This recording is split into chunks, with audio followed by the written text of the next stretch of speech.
एक कहानी है हरिपुर में रहने वाले रमेश की। रमेश अपने माँ के साथ रहता था। रमेश दिन रात मेहनत करता था, तब वो जाकर थोड़े पैसे कमा पाता था।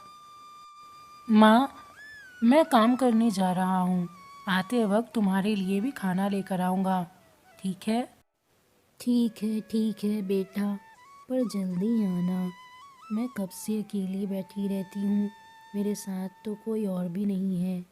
रमेश की माँ चल नहीं पाती थी, इसलिए एक जगह बैठे बैठे वो घबरा जाती है और इसलिए रमेश से जल्दी आने के लिए कहती है।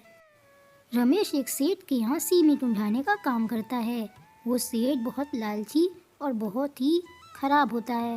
रमेश, आज भी तुम देर से आए हो। तुम्हारे 30 रुपए की पगार में से मैं 20 रुपए काट लूँगा। चलो जल्दी काम पर लगो। पर साहब, मुझे 30 रुपए तो मिलते ही हैं, उसमें से 20 रुपए कट जाएंगे तो मेरे पास बचेगा क्या?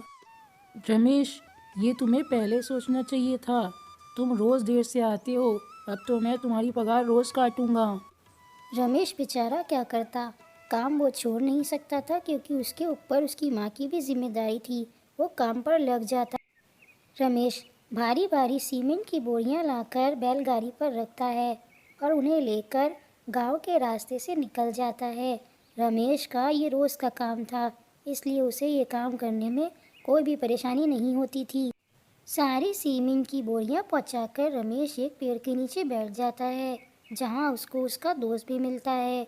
वो उससे कहता है कि रमेश, चलो ना कुछ खाने के लिए चलते हैं। बहुत देर से मैं भी भूखा हूँ और तुम भी थके हुए हो। हाँ हाँ चल, मुझे भी बहुत तेज़ भूख लग रही है, पर कहीं सस्ती जगह चलना, क्योंकि मेरे पास सिर्फ 10 रुपए ही हैं। ये कहकर वो दोनों वहाँ से चले जाते हैं। वो दोनों ही गरीब थे, उनके पास इतने पैसे नहीं थे कि वो बड़े ढाबे में खाना खा सके। पर बहुत ढूंढने पर भी उन्हें कोई ढाबा नहीं मिला। वहीं एक बड़ा सा ढाबा होता है, जहाँ पर 100 रुपये प्लेट लिखा हुआ था। रमेश और उसका दोस्त भी उस ढाबे पर आता है। भैया, हम दोनों के पास 20 रुपए हैं, क्या 20 रुपए में कुछ मिल जाएगा? ढाबे वाला गुस्से में कहता है। तुम्हें दिखाई नहीं देता 100 रुपए प्लेट लिखा हुआ है? 20 रुपए में यहाँ चाय भी नहीं मिलती, जाओ यहाँ से। चल भाई, यहाँ गरीबों के लिए खाना नहीं है। देख रहा है यहाँ सब अमीर लोग खाना खा रहे हैं। चल यहाँ से चलते हैं। ये सोचकर वो दोनों वहाँ से भूखे पेट ही चले जाते हैं। उस दिन रमेश ने कुछ नहीं खाया था। पता नहीं कहाँ कहाँ से आ जाते हैं गरीब लोग। यहाँ 100 रुपये प्लेट लिखा है, फिर भी 20 रुपए का खाना मांग रहा था। सेठ जी, मुझे आज के काम के पैसे दे दीजिए, मुझे अपनी माँ के लिए खाना लेकर जाना है। हाँ हाँ, क्यों नहीं, आज के तुम्हारे 10 ही रुपए तो हुए हैं, 20 रुपए तो तुम्हारे देर से आने के लिए कट गए हैं। ये लो तुम्हारे 10 रुपए, और कल से जल्दी आना, नहीं तो कल से फिर मैं तुम्हारे 20 रुपए काटूंगा। अब जाओ। रमेश बेचारा सीधा साधा इंसान था। वो 10 रुपए वहाँ से लेकर चला गया और सेठ दिली दिल बहुत खुश हुआ। रमेश ने सुबह से कुछ नहीं खाया था। उसने सोचा कि चाय ही पी ले और अपनी माँ के लिए भी एक चाय ले ले, जिससे वो पीकर सो सके। अरे भैया, 2 चाय दे दो, पर हाँ 10-10 रुपए की ही देना, मेरे पास 20 ही रुपए हैं। अरे भाई साहब, चाय तो 30 रुपए की 2 है, पर कोई बात नहीं, तुम गरीब दिखते हो, मैं तुम्हें 20 रुपए की चाय दे देता हूँ। रमेश 20 रुपए की चाय लेकर अपनी माँ को दे देता है। माँ, ये चाय तुम पी लो और पी कर सो जाओ। आजकल बहुत महंगाई है, कहीं भी 20 रुपए का खाना नहीं मिलता है। और माँ, सेठ ने भी मेरे पैसे काट लिए, मैं कैसे खाना खाता? दाल चावल भी 100 रुपए प्लेट मिलता है। जानती हूँ बेटा कि गांव में भी बहुत महंगाई हो गई है, पर बेटा जो दाल चावल ये लोग 100 रुपए प्लेट बेच रहे हैं, तू क्यों नहीं एक ढाबा खोल लेता और गरीबों की मदद करता है। कम पैसों में खाना बेचेगा तो तेरा भी भला होगा और गरीबों का भी भला हो जाएगा। हाँ माँ, मैं भी यही सोच रहा था कि दाल चावल और सब्ज़ी का ढाबा खोल लूँ, पर मुझे दाल चावल बनाने नहीं आते हैं, तुम मुझे सिखा देना, इससे गरीबों का ही भला हो जाएगा। जो लोग खाना ढाबे में नहीं खा पाते, वो मेरे ढाबे में भरपेट खाना खा पाएंगे, वो भी कम पैसों में।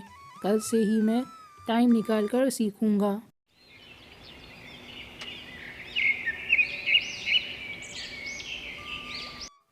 अगली सुबह जल्दी उठकर रमेश ने अपनी माँ से दाल चावल और सब्ज़ी बनाना सीखना चालू कर दिया और वो सीख भी गया और साथ ही साथ अपना काम भी करता रहा।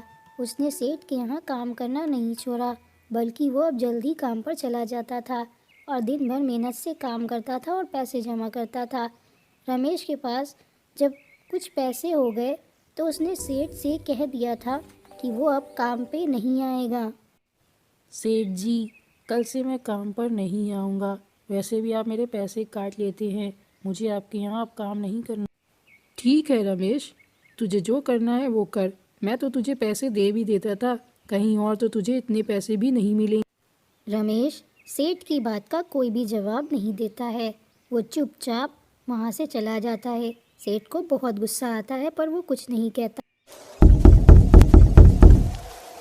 फिर रमेश अपने एक दोस्त के घर आता है। मदन, तू मुझे अपने पुराने ढाबे की चाबी दे दे, मैं वहाँ ढाबा खोलूँगा गरीबों के लिए। ठीक है रमेश, तू मुझसे चाबी ले ले और ढाबा खोल ले। ये तो बहुत अच्छी बात है कि तू गरीबों के लिए एक ढाबा खोलने जा रहा है।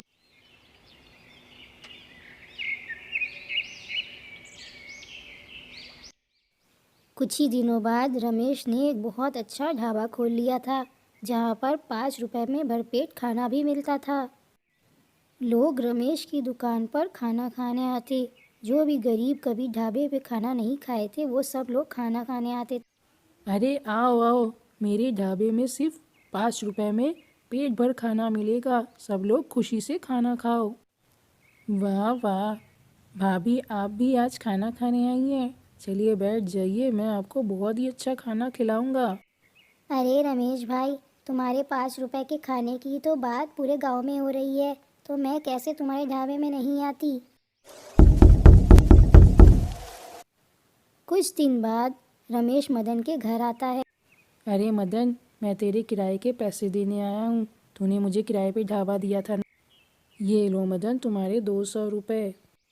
मुझे बहुत खुशी है कि जो ढाबा मैं नहीं चला पाया वो तूने चला दिया, वो भी इतने कम पैसों में।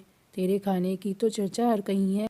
देखा बेटा, अच्छी नीयत से किया हुआ हर काम एक न एक दिन कामयाबी की ओर ज़रूर ले जाता है।